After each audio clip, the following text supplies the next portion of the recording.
What's up guys, Brandon Johnson here again, and thanks for joining me. Today I'm joined by one of my good friends, incredible musician, and one of my bandmates in Kind Country, Mike Hedding, from MikeHeddingMusic.com. Good to be here.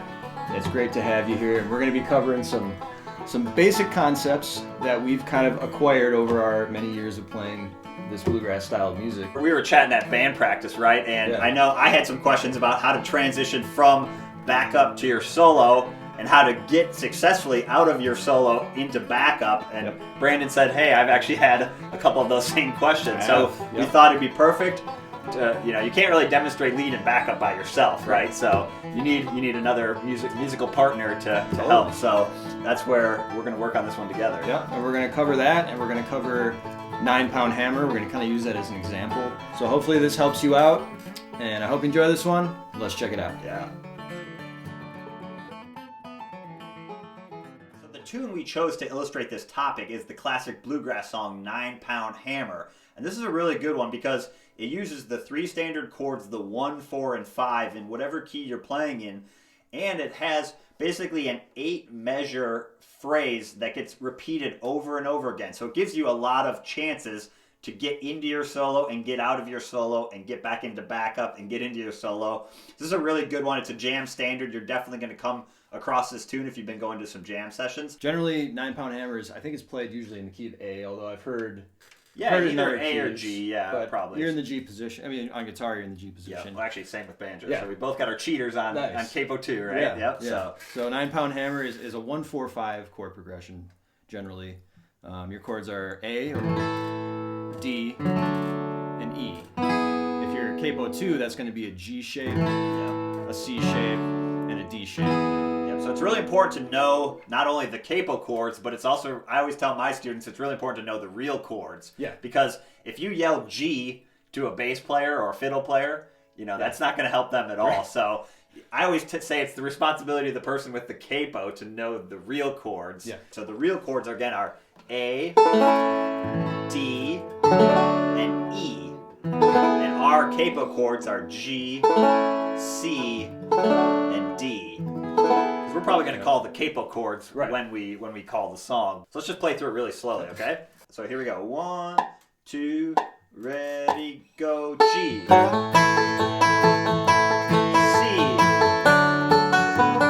back to G, quick D, G. That's one time through the form. G, C,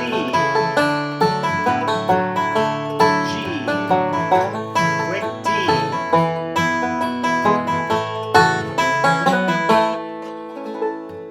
So what we really want to focus on is, it's good practice to play through the whole song, but there's 2 measures of G at the end of the solo before it starts over. Mm-hmm. And that's really, we wanted to give you an overview of the whole song, but let's really zoom in and focus on that one part of the song, because that's where your pickup to your solo would be, but that's also where you would transition into your backup. So it's basically the same 2 measures of G, and it's really important to know what we're working with and how much time we have, because then you can make your intro longer, shorter. Mm-hmm. We know the bounds of what we're working in, and then we can hopefully be creative within that. So remember, we're talking about the 2 measures of G at the end of the solo before it starts over. That's where you're going to do your pickup to your solo, and that's where you're going to transition back into your backup.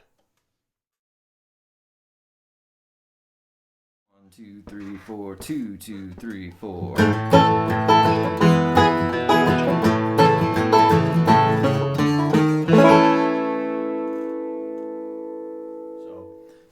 Basically, I just played kind of a little chromatic run there, starting on the A string 2nd fret. And I'm ending on the root note, the open G string in this case, but we're in the key of A. But and that's a little Doc Watson action there. Yeah, and that's where your solo actually starts. That's your first note of your solo, that open 3rd string, right? Yeah, and that makes it easy to start your solo that way because you're just dealing with an open string, so your left hand is free to kind of go wherever it wants to go. You're not actually holding, and that's why that's kind of a cool. And you're also getting out of that G chord a little early. It looks like too. You're kind of getting ready to get to your solo. Yeah. You're not trapping yourself down in that chord, and that can be valuable too. Is get ready, and get your hand in position to get to your solo. Yes. Yep. And so that's just kind of a 1-bar transition that you could use coming out of rhythm, going into your solo. 1, 2, 3, 4, 2, 2, 3, 4.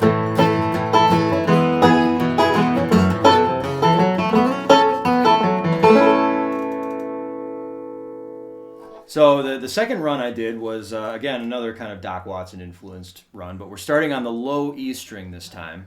And this is a two measure run. So this is a little bit longer, and like you're saying, you can kind of, back up that pickup a little bit and extend it a little more. So that's the typical, G run. That's kind of a variation of that. And then what I do is I go to the G string 2nd fret and I slide up, use that open B, and then again we're landing on that open G, which is I like that. I like using that open string to start your solos because your left hand doesn't have to do anything right away. So you can kind of think about where do I want to go after this, and these are pickups, quote unquote pickups. So you're kind of playing these runs going into a section where you're just going to maybe improvise. So that 3rd string's our starting of our solo, right? So one thing I use to kind of jumpstart my own creativity is, okay, there's 2 ways to get to our note, right? We can go up to our note, or we could go down to our note. So that's kind of what you kind of combine those two, because you went past the target note, slid up, and then went back down to it. So that's another kind of interesting concept you can explore. Just think very generally, okay, am I going up to my target note? So maybe you start on your low string and kind of do a run up, or maybe you start on a high string, and you walk down to your note. So you can basically work those intros kind of in 2 different directions. That's how I think of it. So you can basically go up to your target note or go down to your target note. That's an easy way to basically jumpstart a little bit of creativity if you don't know where to start, I found. Absolutely. 1, 2, 3, 4, 2, 2, 3, 4.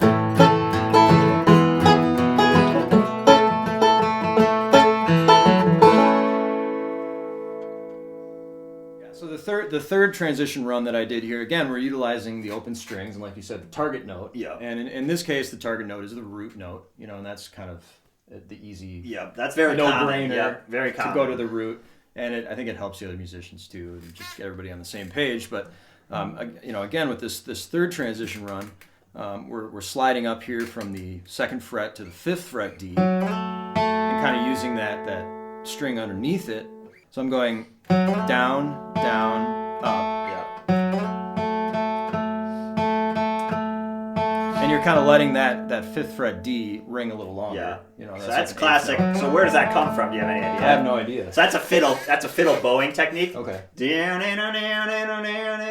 so it's a fiddle shuffle bow. So I think they call it the Georgia Shuffle or the Nashville Shuffle, one of those. I forget, but basically it's the guitar or the banjo equivalent of doing that bowing technique. So it's a very down, it's a long, short, long, down, up, down, up. So sometimes they call that potatoes, and that's a great way to start the song. Basically, that's also a very good way if the song hasn't started yet to basically set the tempo. So you would slide in that. That's just basically, again, it's kind of the bluegrass equivalent of the drummer clicking their sticks to start the song. Or you could do it down here. Yeah, exactly. Yep. But I think it's more important is the rhythm that you're doing. It's called a shuffle rhythm. So that's very important, and I think that really helps set the tempo. Yeah. It kind of just gets everyone in the feeling of the tempo of the song. I think so. Yeah, and so you'll do that that kind of that shuffle rhythm that you're talking about. And then you can go to the open D Yeah. and go back to your target note, that open G, which is, the root note of the A chord, or the G chord in this case. And that's kind of part of the G run as well. Yeah. It's also just right a great way to start feeling the timing of the song. If you kind of Yeah. need to get yourself into the rhythm Yeah. of the song, Yeah. that's a kind of a good one. It's just, okay, this is the rhythm that we're feeling, Yep. and then, I don't know, it really helps me anyways. Totally.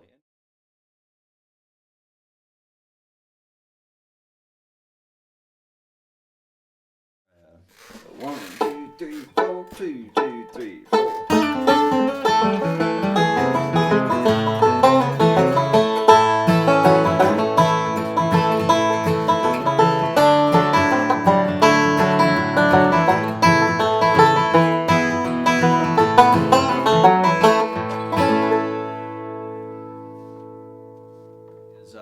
I'm kind of using some signature Tony Rice moves, or Clarence White moves, really, because Tony Rice got a lot of his licks from Clarence White.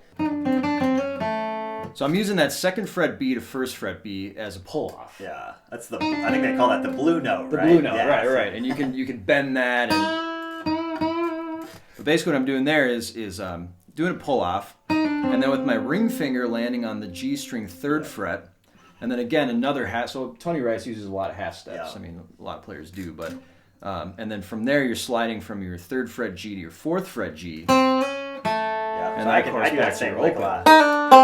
Yeah, exactly. It works on banjo too. So that's one way that you can kind of transition out of your solo. If you're in the higher register, if you find yourself soloing in G and you're up in the higher strings here, you can kind of start to access some of those half steps and maybe throw a little Tony Rice run in there. Yeah.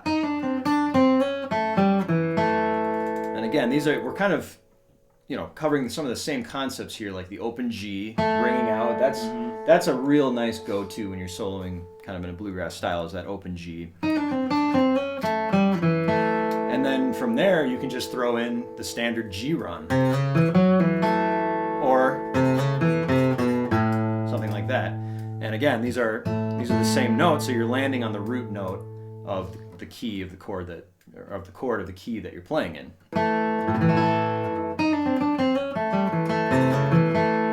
I think it's also important what fingers you're using to that, because you're basically keeping these two kind of hovering over that G, Yes. that Yep. G chord, and you're basically kind of ready to go into that G chord. So you Definitely. basically, because I think if you use the wrong fingers for that lick, it can kind of trap you in a bad position. That's true. Whereas if you use the right fingers, then you're kind of always, it won't work on banjo, but you're kind of always hovering over that shape. Exactly. To where you can kind of fall back into that, even if you miss the lick a little bit. Yeah, and you that's an basically important kind of point. use that as your safety net to get back into the chord. Right. And sort of, like you said, hovering, almost like you're soloing out of the chord shapes mentally, but also literally. Yeah. Even if you're not playing them, your hand is almost in a G shape right there. Yeah, I always watch your two fingers basically just kind of hang out there, ready to go back down. You're kind of just ready to go. And also you're reminding yourself of what chord you're on. So.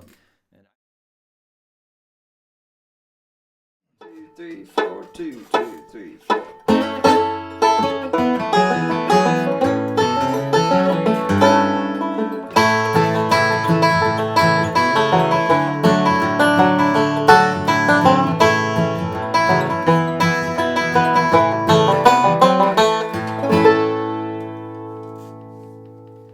So this second transition run here is actually one that you showed me, which is awesome, but it requires kind of an interesting syncopation. So it's basically the standard G run, like that, but where that G is ringing out right there, what you can do is you can play the G run,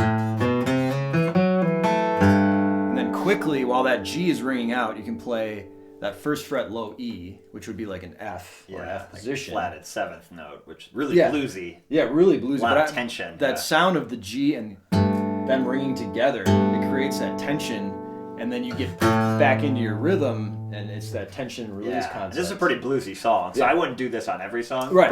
On It's a one-time thing. Yeah, and a bluesy song like this, or a Man of Constant Sorrow, or something like that, a lick like that could work really cool. Yeah, so thanks to you for that one. Nice. And I have yet to integrate that into an actual solo, but I'm going to real soon because I'm getting better at it now. So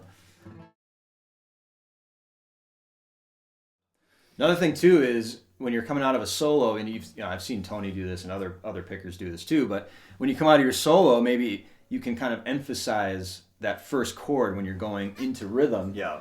With a smash, they call it it's G smash or whatever they call it. We have all kinds of different terminology for this stuff, but you kind of it's just a confident downbeat, really. Yeah, where you're sending your solo home. You're sending it home, but then you might smash that G, but then you kind of dial it back a little bit for the next picker. Yeah. But you can kind of send it home with that, and that's kind of what we were talking about with this. Yeah. You can kind of do that for when you go right back into rhythm. And I think it's also it illustrates to the rest of the band or the jam session where you think you are in the song. So even if you're not right, if you're right or wrong, at least everyone knows like, hey, this is where I think I am, and then it's easy to everyone to adjust to you. So.